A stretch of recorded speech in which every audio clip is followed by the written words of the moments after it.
Assalamualaikum warahmatullahi wabarakatuh. Saya akan menjelaskan review tentang jaringan komputer transmisi data, materi yang keempat.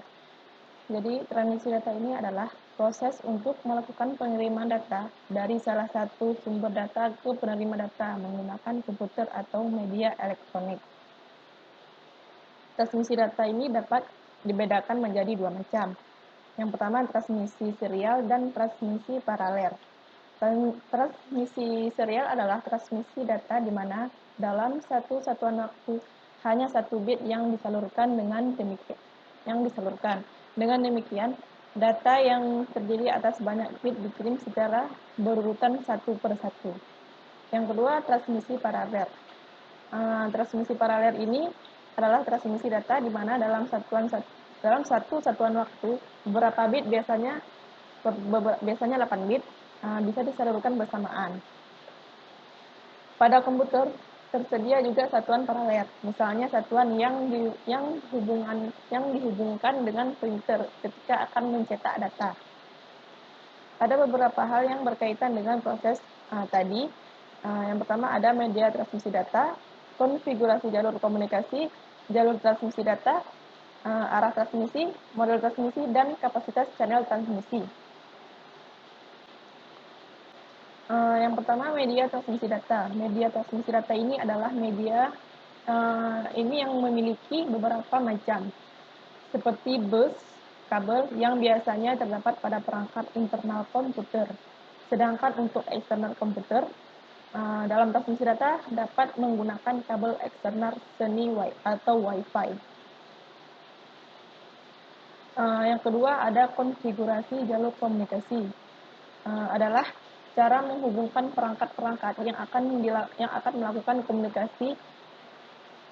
Dapat dibedakan menjadi konfigurasi titik ke titik atau point to point, konfigurasi multi titik atau multi point.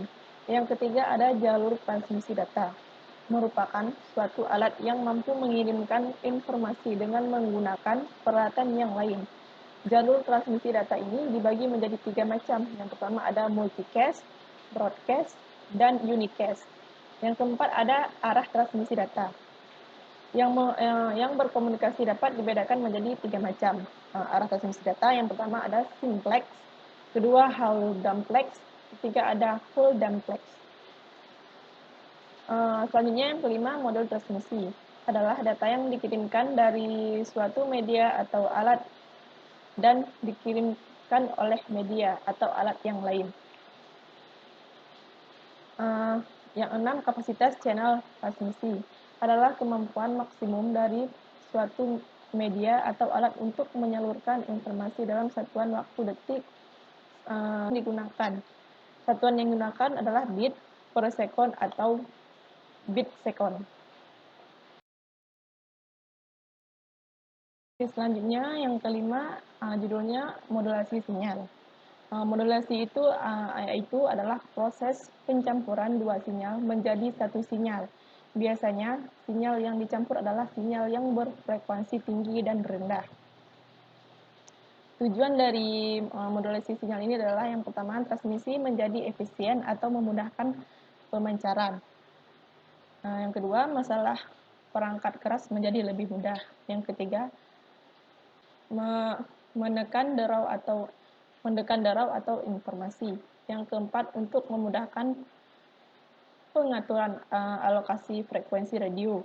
Selanjutnya, yang kelima, untuk multiplexing, proses penggabungan beberapa sinyal informasi untuk disalurkan secara bersama-sama melalui satu kanal informasi.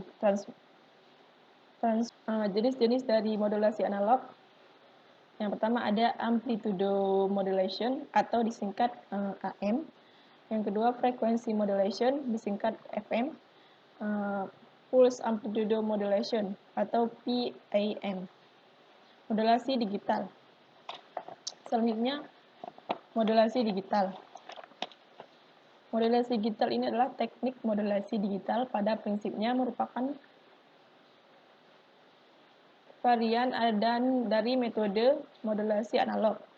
Teknik modulasi digital yang pertama ada amplitude shift keying, atau disingkat dengan ASK.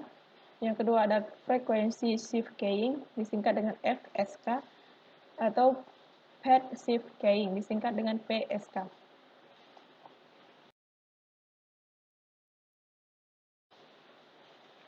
Materi selanjutnya, materi yang ke-6, judulnya Teknik Komunikasi Data. Teknik komunikasi data ini adalah data dalam sebuah sistem komputer ditransmisikan melalui model paralel yang disesuaikan dengan ukuran kata dalam sebuah sistem komputer, atau data antara sebuah sistem komputer dengan sistem komputer lainnya. Teknik komunikasi data dapat dibagi dalam dua model, yaitu yang pertama ada transmisi paralel dan transmisi serial.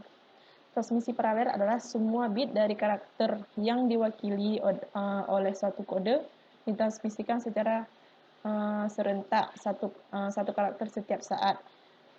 Data dikirimkan terus-menerus melalui jalur yang disediakan tersebut hingga semua data dapat dikirimkan.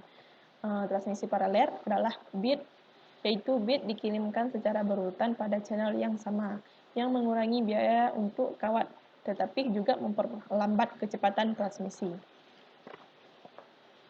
Perbedaan antara transmisi serial dengan transmisi paralel adalah, kalau serial mentransmisikan satu bit dalam satu waktu, sedangkan transmisi paralel mentransmisikan beberapa bit dalam satu transmisi. Hal ini menyebabkan transmisi paralel lebih cepat dibandingkan dengan transmisi serial. Jadi yang lebih unggul adalah transmisi paralel. Demikian sedikit review dari saya. Apabila ada kesalahan, mohon dimaafkan. Assalamualaikum warahmatullahi wabarakatuh.